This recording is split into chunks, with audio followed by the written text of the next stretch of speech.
Bismillahirrahmanirrahim. Assalamualaikum warahmatullahi wabarakatuh. Sebelumnya terima kasih sudah join untuk menikmati coding talk yang akan aku sampaikan tentang bagaimana kita mengenal design thinking ini secara lebih lanjut dari awal hingga akhirnya. Seperti itu.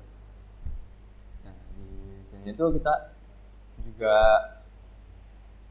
banyak mempelajari tentang seperti apa langkah-langkahnya, pengertian, dan lain-lainnya.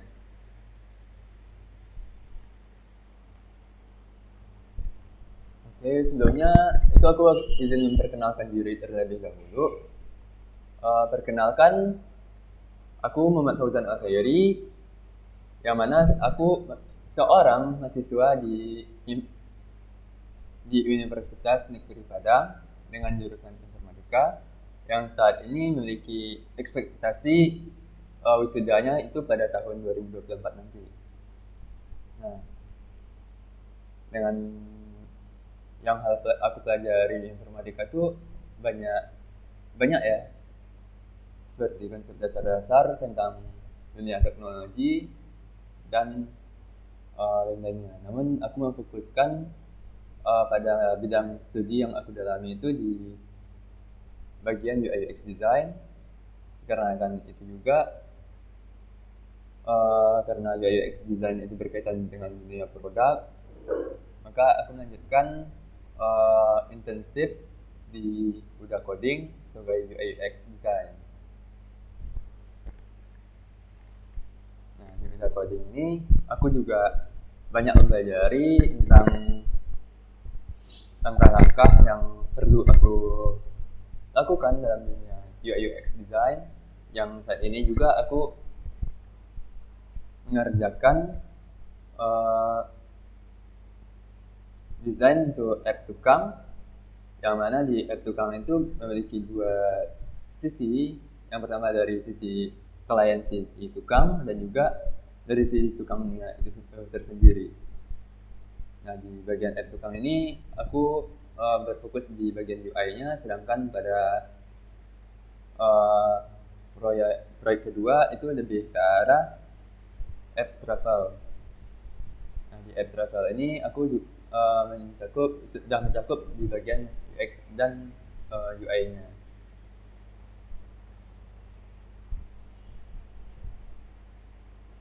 Oke, kemudian di sini ada satu pengertian yang disampaikan oleh Bapak Tim Brown. Nah, Bapak Tim Brown ini merupakan seorang founder di IDEO. IDEO ini merupakan satu desain konsultan di Amerika yang menciptakan banyak ragam solusi yang inovatif di dunia produk ya. Nah, produk yang mencakup dari hasil solusi desain inovatif ini juga dipakai oleh produknya Apple seperti mouse dan lain-lainnya. Dan solusi desain yang digarap oleh Bapak Tim Brown ini sangat luar biasa.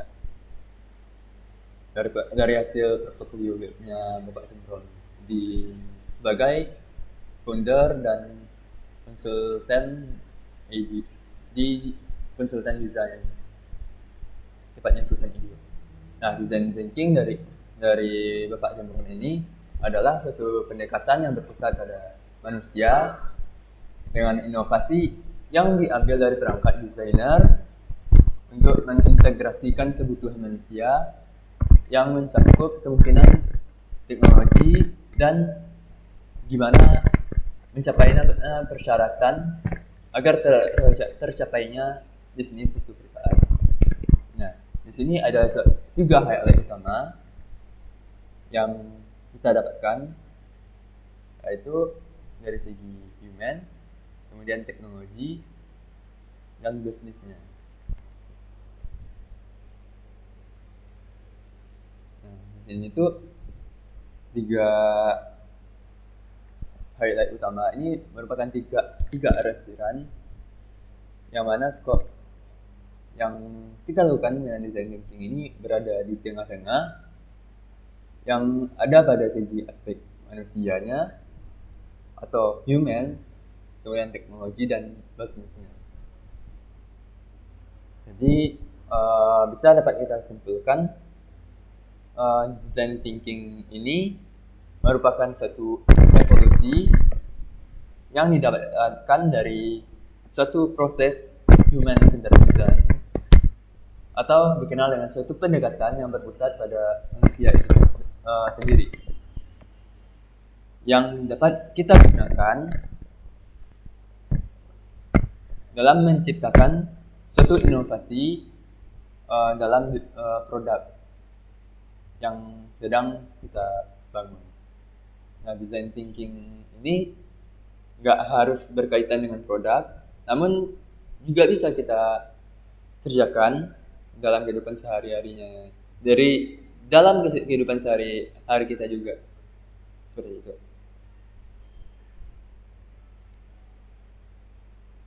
Nah, contohnya ketika kita menerapkan design thinking dalam kehidupan sehari-hari kita.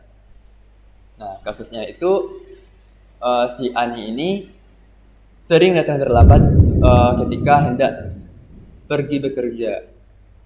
Nah, ketika kita tanpa menerapkan design thinking, kita akan cenderung langsung mengambil keputusan sendiri atau mengambil solusi sendiri, sehingga memungkinkan hal bias terjadi.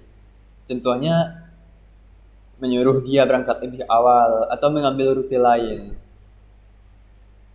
Sedangkan dengan design thinking, kita menggali masalah yang dihadapkan oleh si Ani itu. Nah, di sini tuh kita akan mencari lebih tahu lebih banyak tentang Ani ini. Kenapa sih dia datang terlambat gitu. Nah, konsepnya di sini tuh katakanlah si Ani ini suka menonton drama Korea atau nonton Netflix lah sebelum dia pergi ke tempat tidurnya. Nah, sehingga dengan membuat dia nonton tadi sebelum tidur, membuat dia sering tidurnya pada jam 1 pagi. Nah, dengan membuat dia tidur di dini hari pada jam 1 pagi, dia juga minum double shot espresso pada jam 6 sore, sehingga membuat dia begadang sampai jam 1 pagi, yang membuatnya bisa bangun di jam setengah 9, sehingga membuat dia kepagian bangun tidurnya dan berangkat ke kantor dengan mobil pribadinya dengan melalui Jalan Sudirman yang sangat padat dan macet itu, dan dilanjutkan permasalahan terjadi berikutnya. Nah, setelah itu kita kumpulkan nih masalah-masalah yang dihadapi oleh si Ani ini. Mana sih masalah utama yang terjadi pada si Ani itu? Nah, seperti dia tidur larut malam, kemudian ketiduran, dan dia membawa mobil melalui rute dengan jalur lalu lintas padat yang tinggi dan lain-lainnya, seperti itu. Nah, kemudian kita jabarkan ide-ide untuk mengatasi masalah yang dihadapi oleh si Ani ini, seperti mengurangi konsumsi kopi, kemudian mintanya agar dia berhenti menggunakan telepon selulernya atau gadget sebelum tidurnya, tepatnya 1 jam sebelum tidur, dan berolahraga setiap harinya. Nah, kemudian dari solusi dari ide-ide yang kita jabarkan tadi, perlu kita uji coba nih mana yang kita lakukan. Tentu kita prioritaskan dari ide-ide itu sesuai dengan problem utama yang kita kumpulkan tadi. Nah, dari ide-ide tadi kita coba seperti memintanya mengurangi untuk menghentikan menggunakan ponsel selulernya 1 jam sebelum tidur, kemudian mengurangi konsumsi kopi dan lain-lainnya. Dengan menerapkan design thinking ini juga kita bisa berempati dengan seseorang gitu. Dengan kita menerapkan dalam kehidupan sehari-hari kita.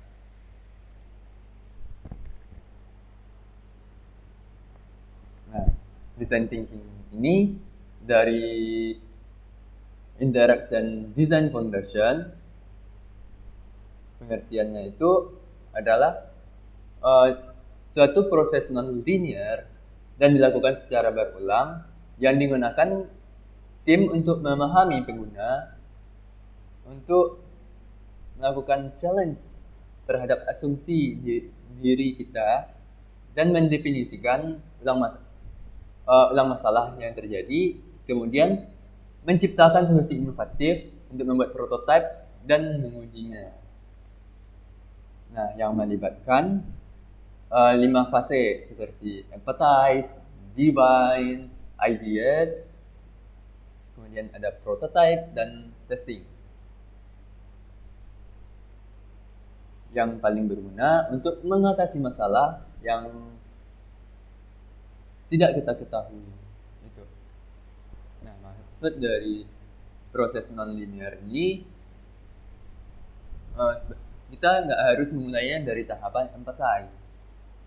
Jadi kita bisa melakukannya itu dari define terlebih dahulu, kemudian dari lanjutkan ideate, dari ideate ke empathize, kemudian dari empathize ke prototype dan testingnya.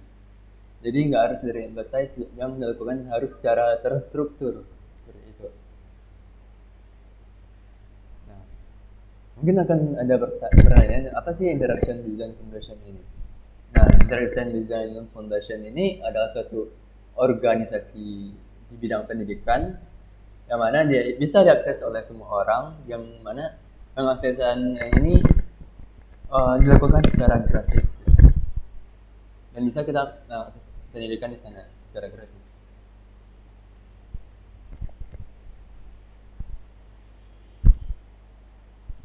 Dan juga di tahapan design thinking ini secara non-linear kita lakukan secara berulang.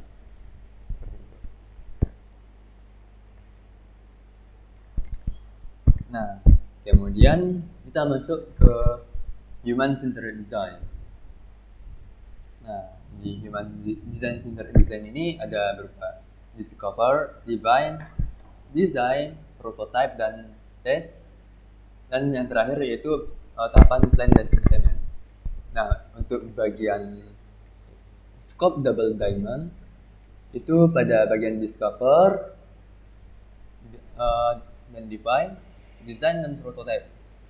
Nah, untuk plan dan implement ini nggak masuk di bagian dari double diamond ini, dikarenakan plan dan implementasi itu udah bagian solusi yang tercipta itu sudah sesuai atau belumnya, sehingga penerapan design thinking itu pada segi aspek double diamond itu berfokus pada discover, define, design, dan prototype dan testing. Nah, maksudnya itu di sini in discover ini kita jabarkan terlebih dahulu, kemudian kita fixkan nih mana dari hasil discover itu yang paling tepat gitu. Kemudian pada tahapan desain ini kita jabarkan lagi nih solusi yang ada, kemudian kita fixkan apakah solusi ini sudah tepat atau belum gitu. Nah, ketika belum, maka kita coba lagi dari hasil solusi yang ada, sehingga ketika testing ini sudah menjadi solusi yang terbaik bagi dirinya, sehingga bisa dilakukan plan dan implementasi untuk untuk mencapai suatu keberhasilan yang ada gitu. Nah, untuk penjelasan lebih lengkapnya itu pada segi aspek double diamond tadi, yang mana bagian pertama itu ada bagian discover atau dikenal dengan research, ya, yang mana kita memulainya itu dari kita nggak tahu apa-apa nih dari masalah yang terjadi pada dirinya. Kemudian kita dari masalah tadi kita mendesain kebenaran yang ada sehingga kita tahu bahwa inilah solusi yang paling tepat untuk menjawab masalah yang terjadi pada dirinya, sehingga kita bisa menjawab masalah-masalah yang ada gitu dengan menerapkan design thinking ini. Salah satunya dari aspek double diamond.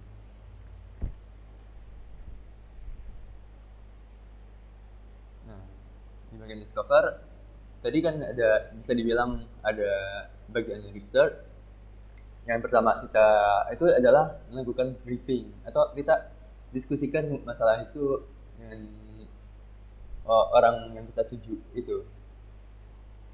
Nah, untuk mendiskusikannya itu bisa digunakan semacam primary research atau kita mencari masalah itu secara langsung atau menggunakan secondary research atau menggunakan data yang telah ada. Nah, kemudian kita converging gitu. Kita putuskan mana masih masalah yang paling utama. Nah, dari masalah yang paling utama itu setelah kita putuskan masalah yang paling utama, kita bagaimana kita menciptakan solusi terhadap masalah yang tercipta pada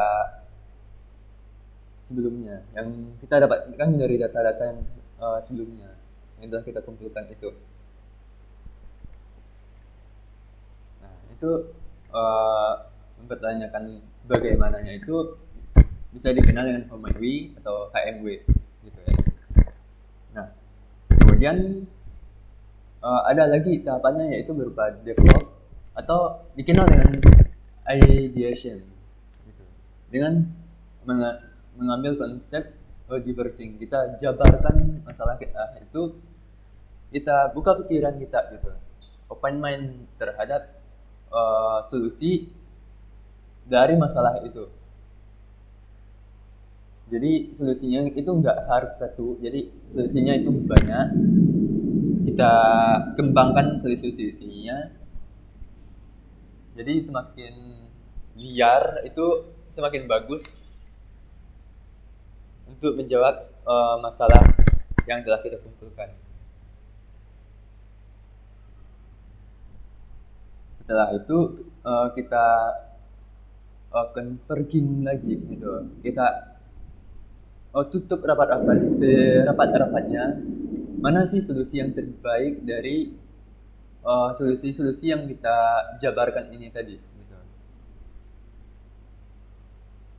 Nah, kemudian misalnya nggak tepat, kita uji yang kedua, sehingga mana sih yang paling tepat, bagaimana si masalah yang tadi bisa terjawab dengan solusi yang kita dapatkan, sehingga bisa kita implementasikan dari solusi ini. Seperti itu. Nah, kemudian saat kita melakukan proses design thinking ini, peralatan yang kita perlukan itu seperti sticky notes. Nah, sticky notes ini berguna untuk menempel-nempel gitu ya terhadap solusi yang kita dapatkan tadi.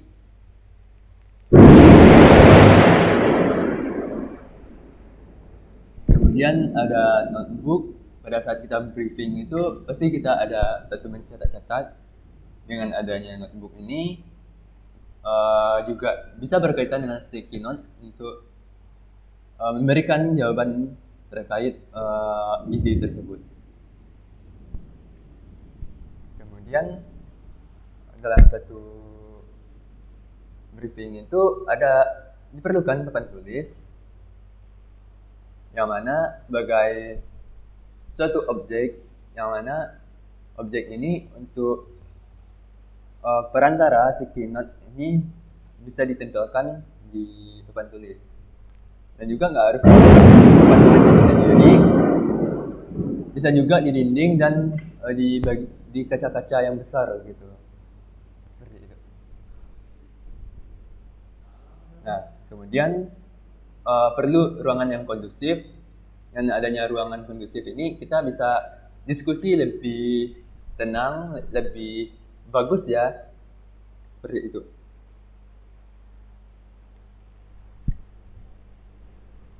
Oke, kemudian di sini yang kita lakukan design thinking proses ya. Yang pertama itu kita akan mengenal pada tahapan empathize.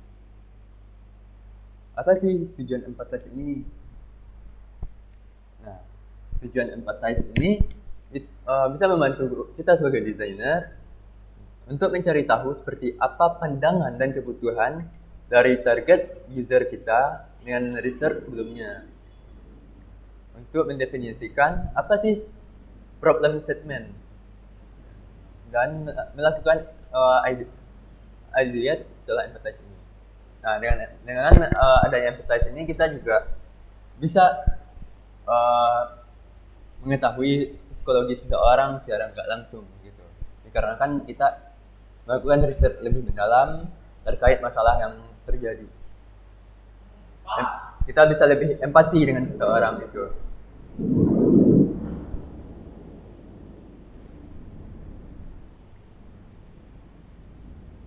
Nah, apa sih yang kita lakukan pada tahapan empathize ini?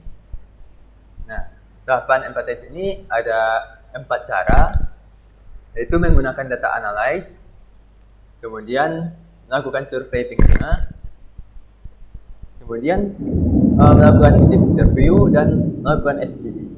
Jadi pada poin pertama yaitu bagian data analyze, kita bisa kita melihat dari data perusahaan seperti apa, seperti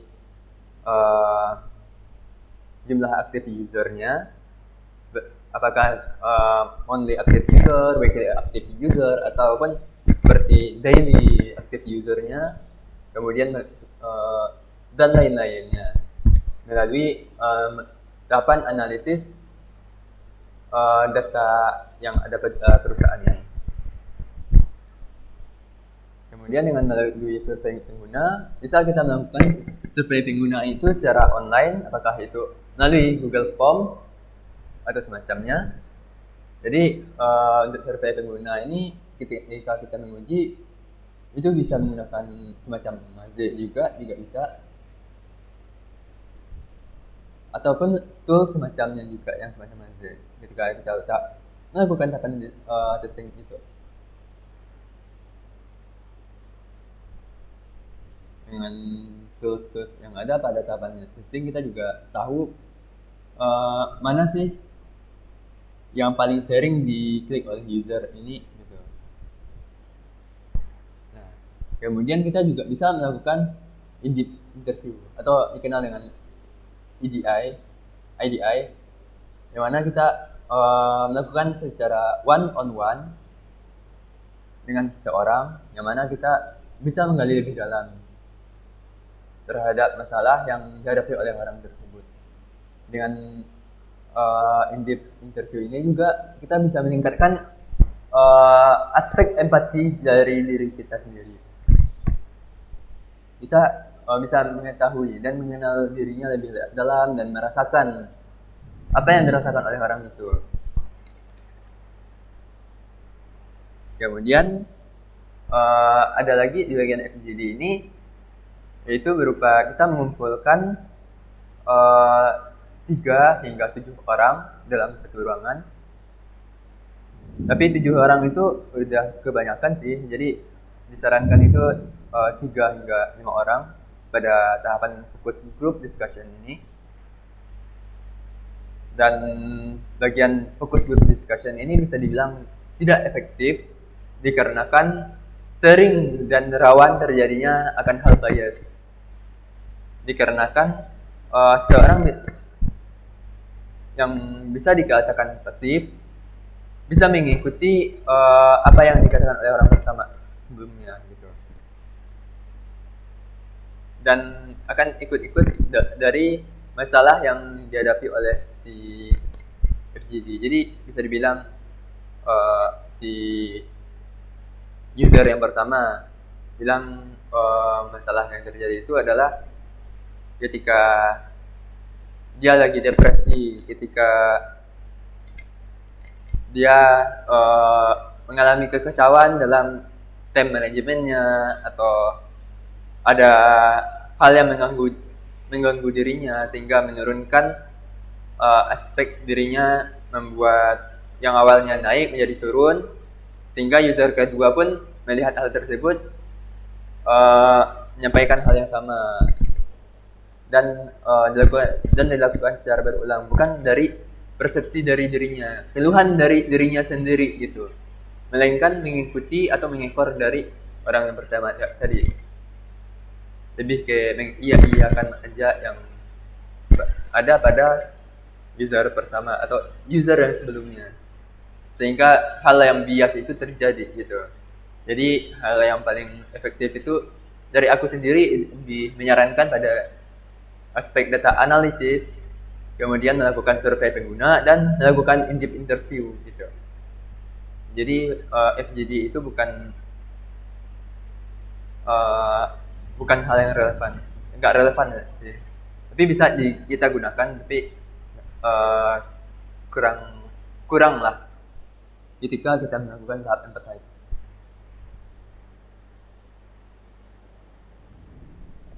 Oke, dengan tahapan empathize ini kan bisa dibilang ya, kita melakukan research terhadap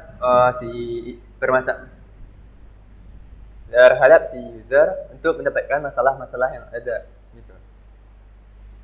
Nah, dengan melakukan research kita bisa mendapatkan manfaat dengan adanya memberikan informasi sekaligus mengklarifikasi dari sisi usability atau kegunaan produk yang akan kita buat dari sudut pandang real usernya.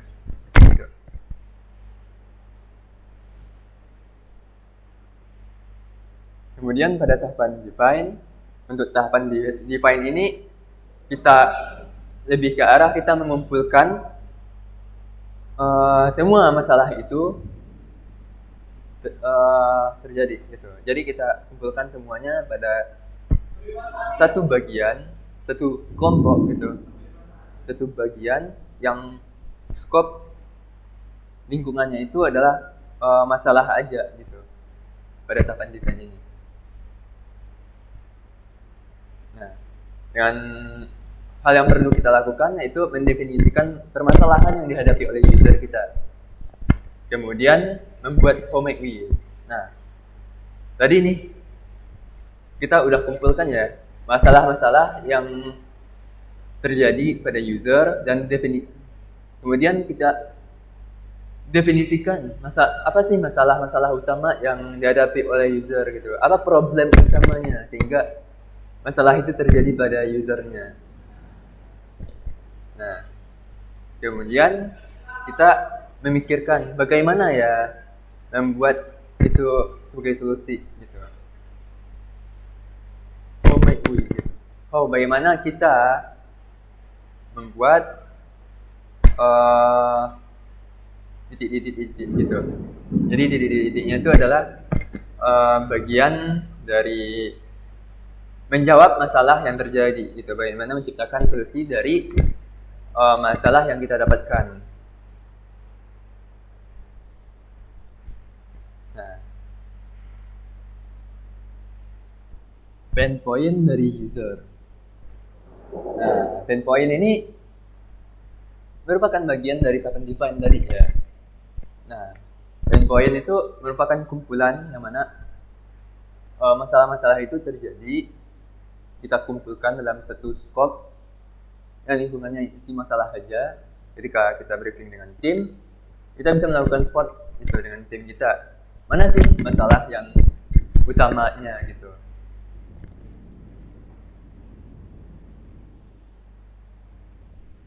Dan kita lakukan briefing mana masalah dan untuk menetapkan masalah tersebut. Dan mungkin dalam briefing ini juga ada kemungkinan terjadinya debat. Nah, namun sebisa mungkin kita harus meminimalisir hal debat itu dikarenakan debat bisa mengeraskan hati seseorang ya, dikarenakan keseringan debat. Tapi yang namanya debat itu pasti ada. Namun kita bagaimana meminimalisir supaya debat itu tidak terjadi. Jadi jadi jangan berpatokan pada diri kita, tapi terapkan dan fokuskan masalah itu pada segi usernya. Jangan berfokus pada diri kita, tapi berfokus pada segi usernya, sehingga bisa meminimalisir risiko perdebatan itu terjadi seperti itu. Nah, itu sih yang paling sering aku terapkan.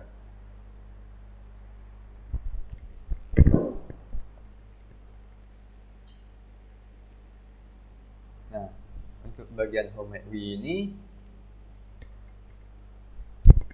yang pertama kita lakukan yaitu kita kumpulkan nih masalah tadi, kemudian kita diskusikan dan kita tetapkan masalah itu melalui voting gitu. Sehingga dari voting itu terciptalah pertanyaan untuk menjawab masalah tadi gitu. Nah, dari contohnya seperti pada gambar ini, yaitu pada sticky note yang berwarna oranye ini, yang mana votingnya itu ada 4 ya. Jadi kita harus bisa menjawab how might we mempermudah, bagaimana cara kita mempermudah pengguna dalam belajar dan membantu pekerja untuk belajar lebih rajin. Nah, seperti itu. Nah, kemudian setelah menjawab tahapan define tadi, kita masuk ke tahapan ideate nih. Nah, ideate ini kita berfokus pada solusi yang bisa kita berikan pada masalah yang terjadi gitu.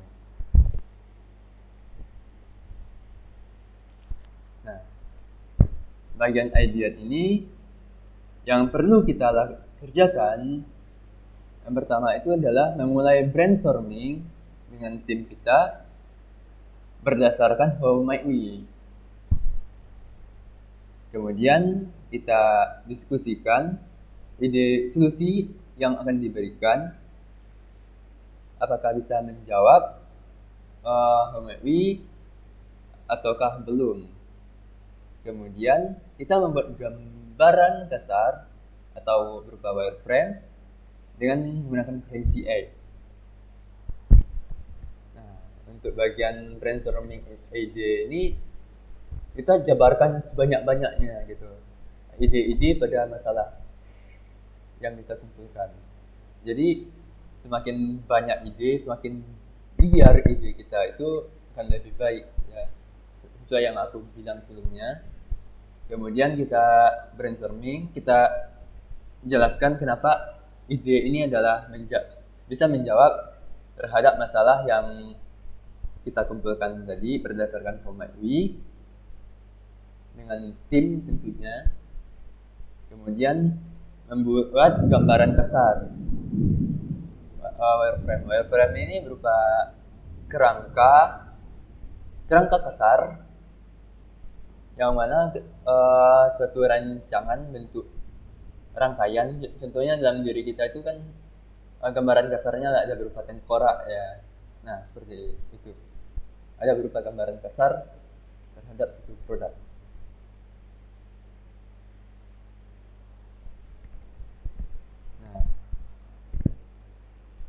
Kemudian berdasarkan Homeway tadi, contoh case-nya ya, yaitu pada Homeway mempermudah pengguna dalam belajar dan membantu pekerja untuk lebih rajin.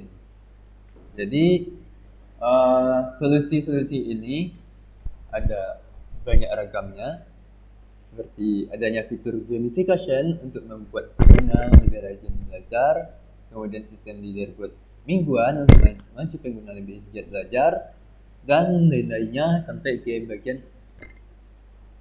AMA session atau ask me anything gitu.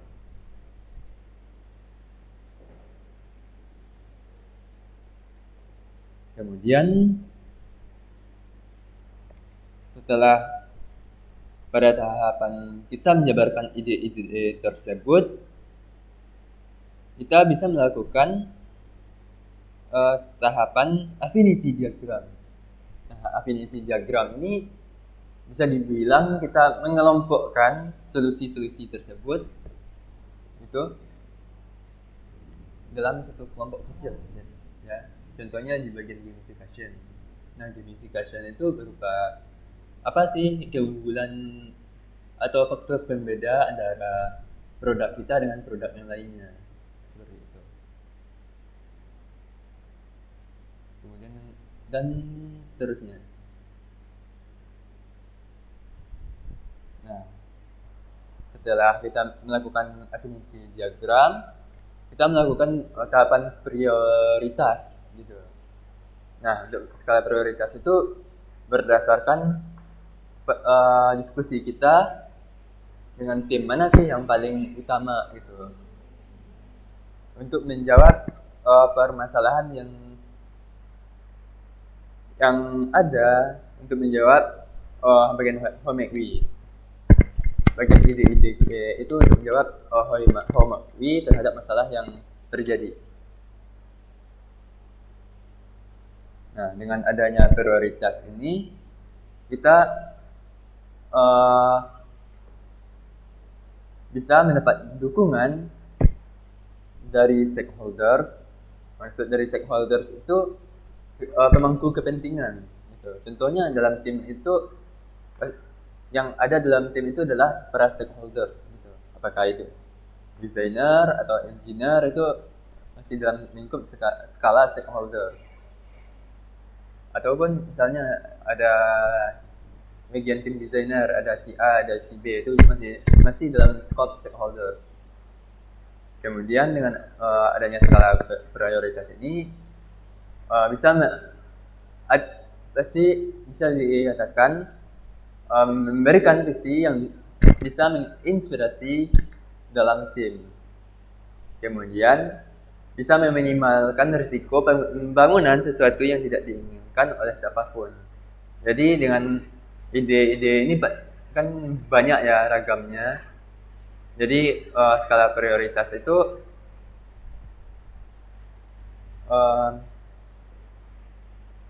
kita bisa mendahulukan fitur apa saja yang lebih dahulu kita kerjakan untuk menjawab masalah tersebut. Dikarenakan ide-ide tadi liar, terkadang ide liar itu bisa tidak relevan dengan masalah utama yang untuk menjawab masalah sebelumnya. Jadi bisa diminimalisir dengan adanya skala prioritas ini. Dengan adanya skala prioritas pun kita juga tahu dan jelas apa yang kita kerjakan, seperti itu.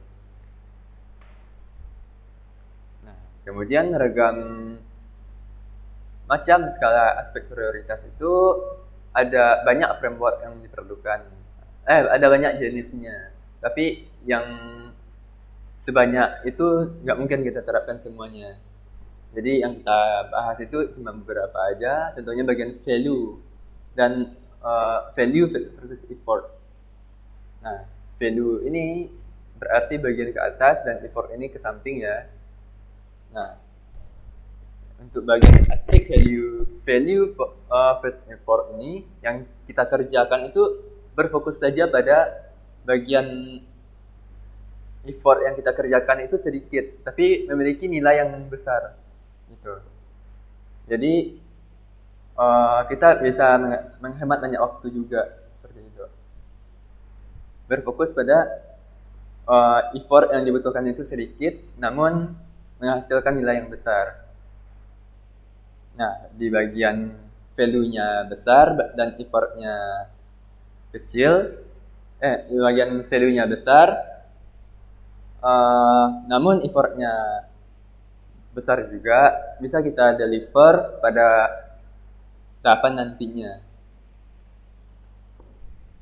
Jadi kita tahan dulu sehingga kita berfokus saja pada bagian value yang besar dan effortnya yang kecil. Untuk bagian value-nya kecil dan effortnya besar, nah itu sebaiknya kita tinggalkan dan tidak kita kerjakan sama sekali.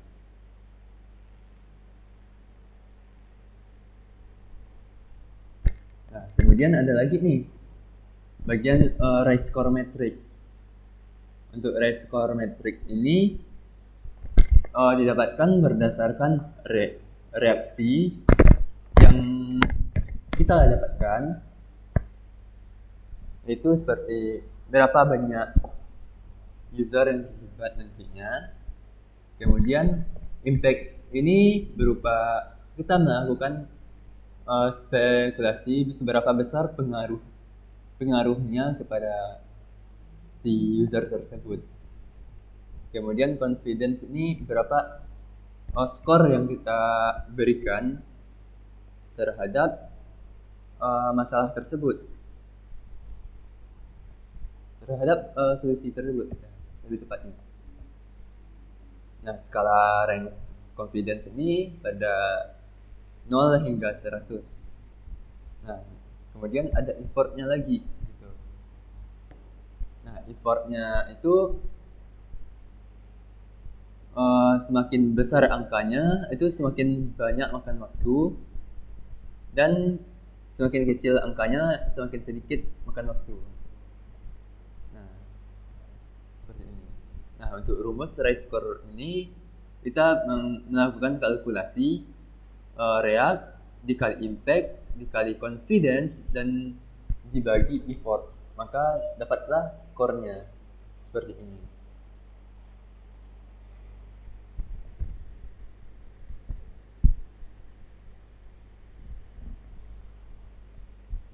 Kemudian kita masuki tahapan Crazy 8. Nah, tahapan Crazy 8 ini kita membuat suatu desain dengan skala yang cepat dan membuat solusi itu dengan 8 macam dengan waktu yang terbatas gitu.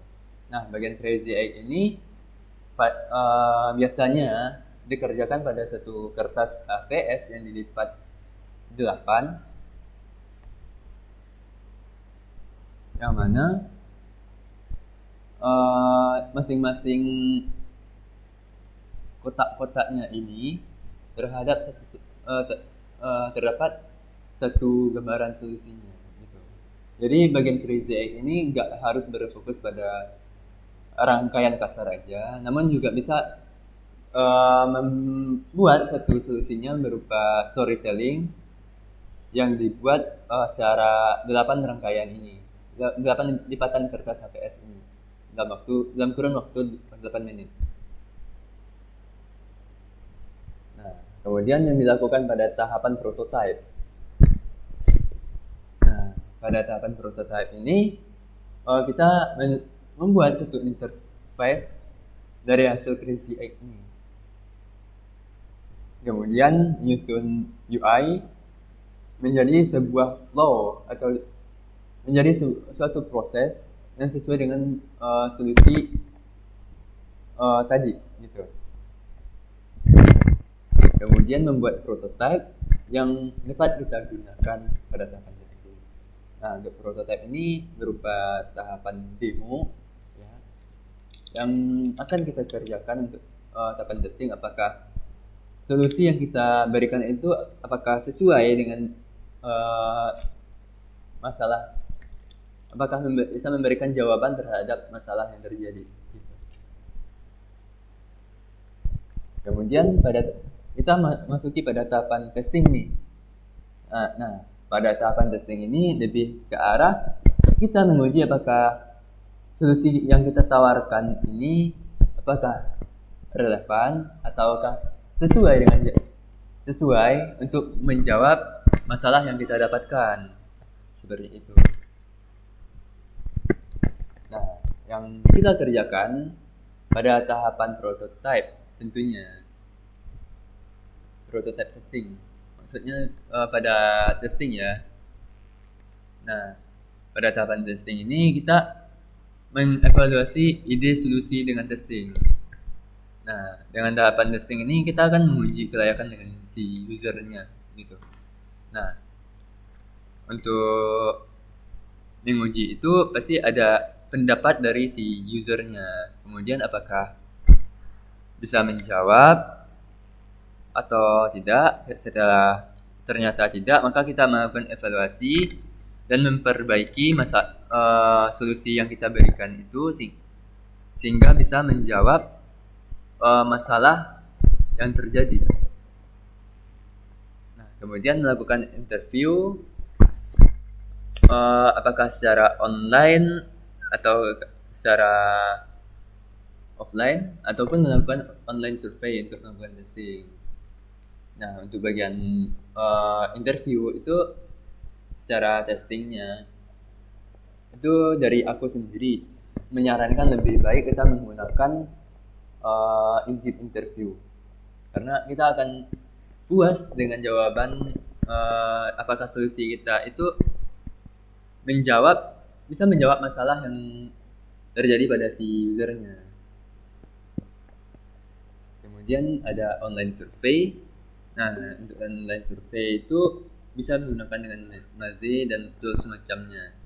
Kemudian kita sebarkan ke banyak orang untuk menguji apakah desain kita itu bisa menjawab permasalahan yang ada. Seperti itu sih. Nah, untuk pada tahapan testing ini cukup 5 orang saja yang kita lakukan gitu. Kenapa? Karena 5 orang ini mewakilkan suara 80% keberhasilan dalam satu produk gitu. Dari segi usability-nya. Dengan 5 orang ini bisa mencapai 80% usability dari problem yang ada. Seperti itu.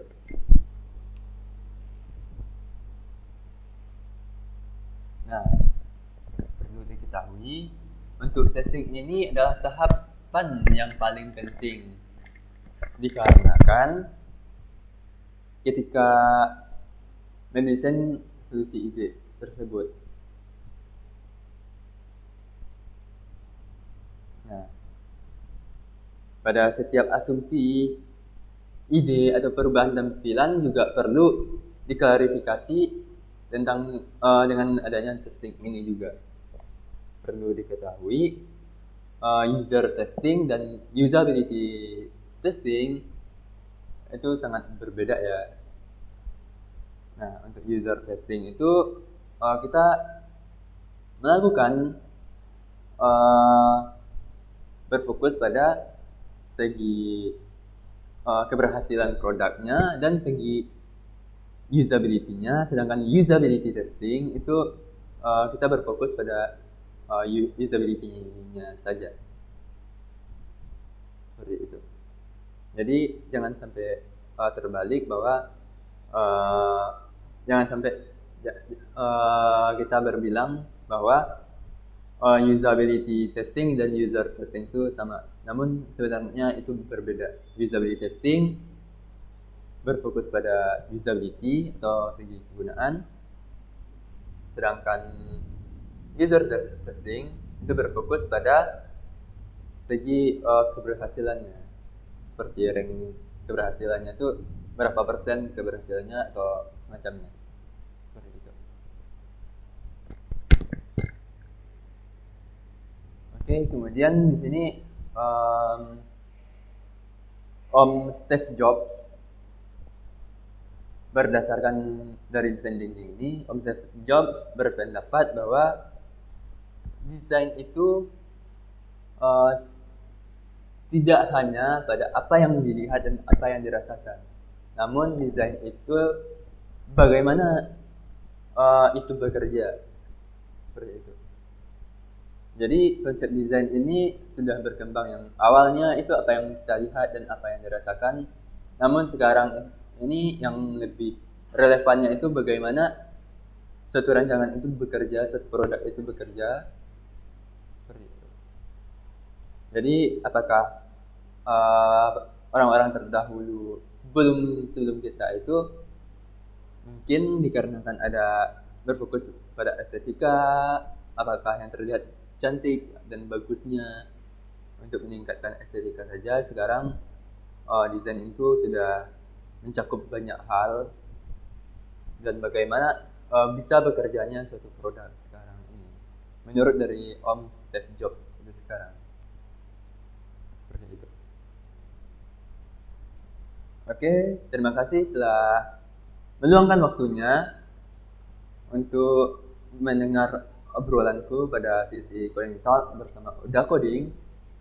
Jangan lupa kontak me via email ataupun bisa connect melalui LinkedIn.